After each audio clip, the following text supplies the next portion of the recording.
Si Yu Haruna ay isang introverted boy na kasalukuyang nakatira sa Tokyo, Japan kasama na lamang ang tatlong babae niyang kapatid, subalit isang araw habang naglalakad si Yu patungo sa kanilang school ay may biglaan naman siyang makakabanggaan na misteryosong babae na nagngangalan namang Puka Akitsushi. Sa pagbagsak namang iyon ni Puka ay hindi sinasadyang makikita ni Yu ang kanyang nakasilip na underwear.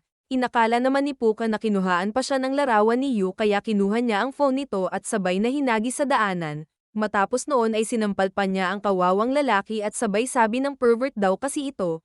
Kaya ang ating bida ay napagkamalan ng mga tao doon na siya nga ay pervert at deserve niya daw ang nangyari sa kanya. Ang mas masakit pa doon na ang school na nilipatan pala ni Yu ay siya ring school ni Puka. At sa hindi inaasahan na muling magkikita ang landas ng dalawa nang hindi nila inaasahan. Subalit sa pagkikita nilang iyon ay muli na namang mapagkakamalan si Yu ni Puka na siya nga ay bastos. Paliwanag naman ni Yu na sunset lang naman daw ang kanyang kinukuhaan ng larawan, para makasigurado naman si Puka kaya gusto niyang makita ang phone ni Yu at titignan na kung may larawan nga siya doon, subalit sa pag-aagawan ng dalawa sa phone at sa kasamaang palad ay mahuhulog ito mula sa rooftop, agad naman itong pinuntahan ni Yu at nagbabaka sakaling makikita niya pa ito ng maayos, subalit sa pagkakataong iyon ng paghahanap ni Yu ng kanyang phone ay hindi niya na ito makikita. Tinulungan naman ito ni Puka na maghanap ngunit hindi rin nila ito nakita.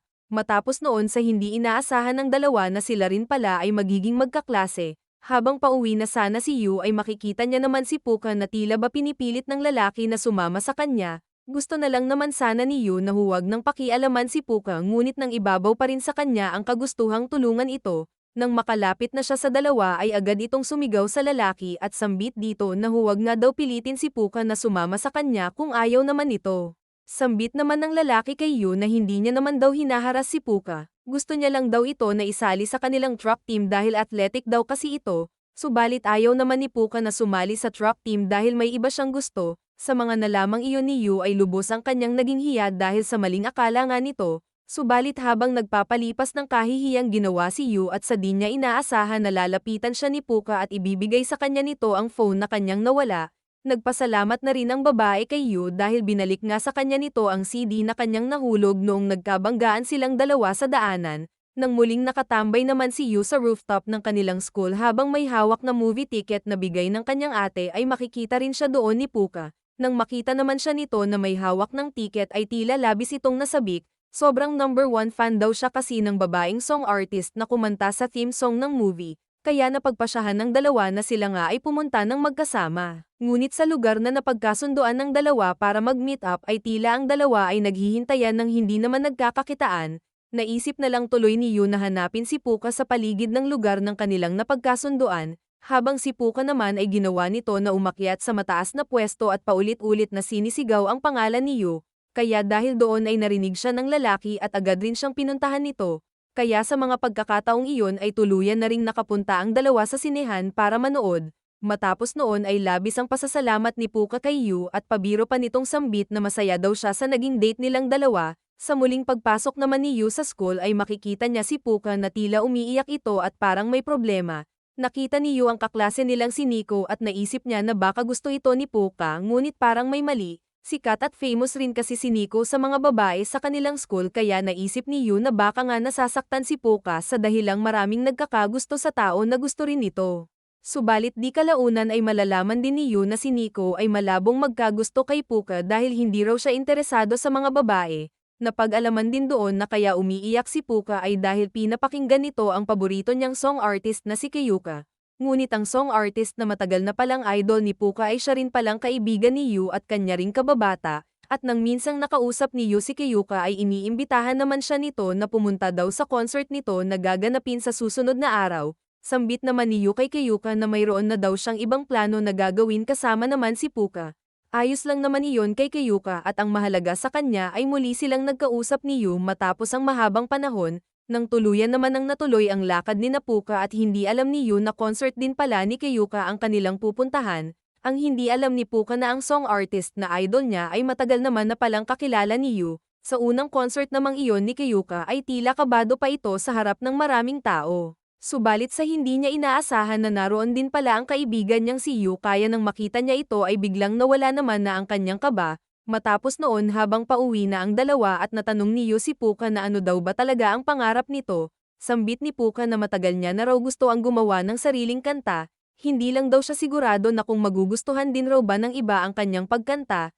Nagsample naman ito na kumanta habang naroon si Yu at labis namang iyon nagustuhan ni Yu. Sambit pa sa kanya nito na bakit hindi daw siya bumuo ng sariling banda at si Yu daw ang unang susuporta sa kanya.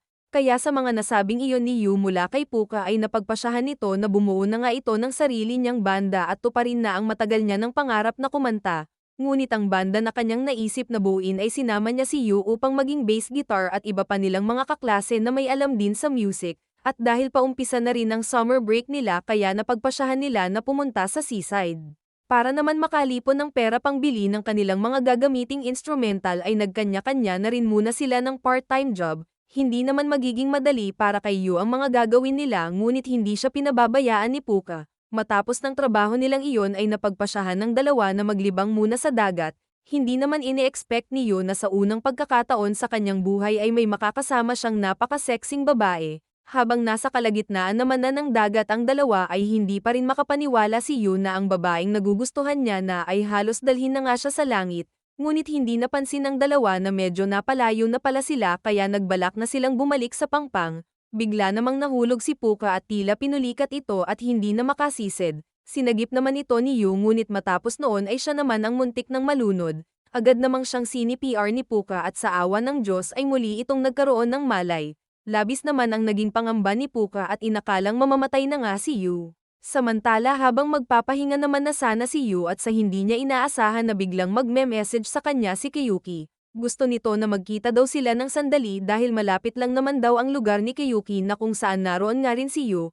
Kaya sa muling pagkikita ng dalawa ay medyo nagkakailangan na sila dahil sa tagal na nga nilang hindi nagkita. Habang si Puka naman ay hinahanap si Yu at natanong niya na rin si Nico. Hindi rin naman alam ni Nico na kung saan nga nagpunta si Yu, kaya nagpa siya na lang si Puka na hanapin si Yu sa paligid ng kanilang lugar, subalit sa paghahanap niyang iyon ay hindi niya inaasahan na kasama nga ni Yu si Kiyuki na tila magkayakap pa, hindi maintindihan ni Puka na kung ano nga ba ang mararamdaman niya mula sa kanyang mga nakita, kaya matapos noon ay hindi na rin pinapansin ni Puka si Yu dahil sa nagsinungaling nga ito sa kanya. Hindi tuloy malaman ni Yu na kung paano sasabihin kay Puka na kaibigan niya nga lang si Kiyuki at kababata nga lang din. Halina at sabay-sabay nating panoorin ang mga kaabang-abang pa na mangyayari sa anime series na ito mga ka-recap. Ilalagay ko na lang ang titulo ng anime na ito bago matapos ang ating video mga Lodi. Kung nais nyo pa ng mga ganitong content mga Lodi ay mas mabuting mag-subscribe na rin kayo sa ating munting channel upang lagi kayong maging updated sa mga susunod pa nating upload na mga anime. Pwede rin kayong mag-request na mga gusto nyong anime na aking gagawa ng recap sa abot ng aking makakaya. Hanggang sa muli mga ka-recap. Adios amigos!